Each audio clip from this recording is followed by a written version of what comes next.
তো হে গেস আসসালামু আলাইকুম, আশা করি সকলে ভালো আছেন। তো আমিও ভালো আছি। তো আমি যে জায়গায় আর কি ম্যাক্সিমাম ভিডিও করি সেটা হচ্ছে মনে করেন একটা খেলার মাঠ।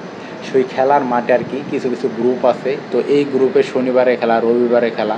তো আজকে এক গ্রুপ হচ্ছে মনে করেন, তো এটা আর কি খেলানোর জন্য তারা আসলে আর কি লক করে দেয়। ওর জন্য আমি ওই মাঠটার ভিতরে ঢুকতে পারিনি।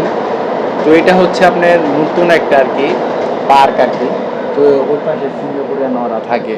তো ওই পাশে মনে করেন যারা আর কি অ্যাসপাসদারিত লোক, যারা ভালো টাকা কামায়, তো তারা আর কি এদিকে থাকে। তো এই জায়গায় আমার ভিডিও করতে আর কি একটু ভয় ভয় লাগতেছে, ঠিক আছে। এরকম নতুন এই জায়গার মধ্যে আইসা লাগতেছে। আর আমি যে জায়গায় থাকি, যে জমি স্টোরে থাকি, ওই জায়গায় ভিডিও করানোর মতন প্লেস নাই আর কি। তো আলহামদুলিল্লাহ প্লেসটা অনেক সুন্দর আর কি, দেখেন অনেক সুন্দর। যদি এই জায়গাতে সমস্যা না হয়, এই জায়গাতে আইসা ভিডিও